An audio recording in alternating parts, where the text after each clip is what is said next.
ইন্দ্রাণী গাঙ্গুলির এই দুর্দিনে পরিবার পরিজন সাথ ছেড়ে দিলেও কিন্তু বিশ্বস্ত কর্মচারীরা ঠিকই ইন্দ্রাণীর এই বিপদে কাঁধে কাঁধ মিলিয়ে লড়াই করার জন্য প্রস্তুত হলো। হ্যাঁ বন্ধুরা, ভিডিওতে লাইক দিয়ে দেখতে থাকুন। যে মুহূর্তে কিনা এক পর্যায়ে আয়ুষ বলতে থাকছে, অনেক হয়েছে অপমান অসম্মান, আর কোনো মতেই তোমার অসম্মান অপমান আমরা মেনে নিতে পারছি না। মা, তুমি ভাবছো কী করে বলো তো যে এত অপমান অসম্মান সহ্য করে হলো আমরা এরকম বিলাসিতা জীবনযাপন করার জন্য আমরা দিনের পর দিন এখানে দেবলীনা কথাবার্তা শুনে আমরা পড়ে থাকবো মাটি কামড়ে? এতটা সহজ না। দেবলীনা যা কিছু করেছে এর অবশ্যই ওকে শাস্তি পেতে হবে, কিন্তু এই শাস্তি দেওয়ার জন্য আমরা কোনো মতে এখানে থাকবো না। প্রয়োজনে আমরা রাস্তার ধারে ফুটপাতে গিয়ে উঠবো, কিন্তু তাও সেখানে অন্তত সুখ থাকবে। এখানে এত অপমান অসম্মান সহ্য করে অন্তত তোমাকে এখানে আমরা আর কোনো মতে রাখবো না। ঠিক সেই সময় কথা বলা মাত্র এক পর্যায়ে আয়ুষ যখন কিনা ব্যাগ গুছিয়ে সমস্ত কিছু নিয়ে যখন ইন্দ্রাণী গাঙ্গুলি থেকে শুরু করে পরিবারের অন্যান্য জনদেরকে নিয়ে বেরিয়ে যেতে নেয়, ঠিক সেই সময় ইন্দ্রাণী গাঙ্গুলি যখন বলতে থাকে যে আমার এই বিপদের দিনে আমি খুব ভালো করেই জানি যে কুসুম আমার পাশে থাকবে, কিন্তু ননি, দীপালি, আমি তোমাদেরকে হাত জোর করে অনুরোধ করছি যে এই মাসে তো তোমাদের মাইনেটা আমি দিতে পারবো না, কারণ এই মুহূর্তে আমার হাতে সেরকম কোনো কিছুই নেই।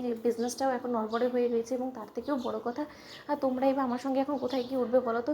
দরজায় দরজায় মানুষে কড়া না নেড়ে তোমরা এরকম রীতিমতো নিঃস্ব হয়ে পড়বে, নিরুপায় হয়ে পড়বে, সেটা আমি কোনো মতেই চাই না। তোমরা বরঞ্চ তোমাদের মতো করে অন্য কোথাও একটা কাজ খোঁজানো, নয়তো বা তোমরা চাইলে এই বাড়িতেই থেকে যেতে পারো।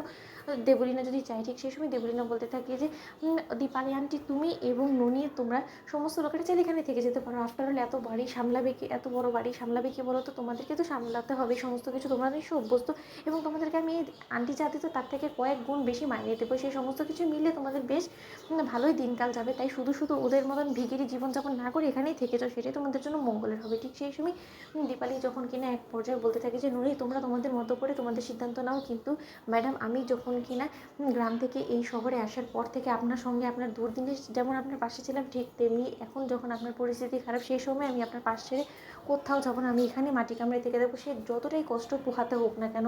ঠিক সেই সময় নুনিও যখন বলতে থাকে যে হ্যাঁ ম্যাডাম, আমরা যেরকমটা কিনা আপনার ভালো দিনে আপনার সঙ্গী হয়েছি, ঠিক তেমনি আপনার দুর্দিনেরও সঙ্গী হব। না হয় এই মাসে মাইনে নাই বা পেলাম, কিন্তু আপনার সঙ্গে থেকে আমরা যে পরিমাণে আমাদের ভরসাটা পাই সেটাই বা কোথায় পাবো বলুন তো? শুধু মাথা গোঁজার ঠাইয়ের ব্যবস্থা হলেই যে হয় না সমস্ত কিছু। ঠিক সেই সময় এই কথা বলা মাত্র এক পর্যায়ে দেবলীনাকে যখন কিনা কুসুম বলতে থাকে যে দেবলীনা ম্যাডাম, এই সুখ আপনার খুব একটা বেশি দিন আপনি সহ্য হবে না আপনার, তার কারণ খুব শীঘ্রই এই ইন্দ্রাণী গাঙ্গুলি এই বাড়িতে নিজের জায়গাটা আবারও বুঝে পাবে, আবারও সে রাজরানী হয়ে এই বাড়িতে রাজত্ব করবে। তার কারণ যাকে যেখানে মানায়, আপনাকে জেলেই মানায়, এবং সেখানেই আপনাকে পাঠানোর ব্যবস্থা করব, এবং সেটা যত দ্রুত সম্ভব ঠিক তত দ্রুতই করবো আমি। ঠিক সেই সময় মীনাক্ষী যখন কিনা এক পর্যায়ে রীতিমতো মুখ ফিরিয়ে নেয় ইন্দ্রাণী গাঙ্গুলি থেকে, এবং বলতে থাকে যে আমি বাবা দেবলীনা তোমার কাছেই থাকবো যদি তুমি আমাকে রাখো। তো বন্ধুরা, লাইক কমেন্ট শেয়ার করো, সাবস্ক্রাইব করতে ভুলো না।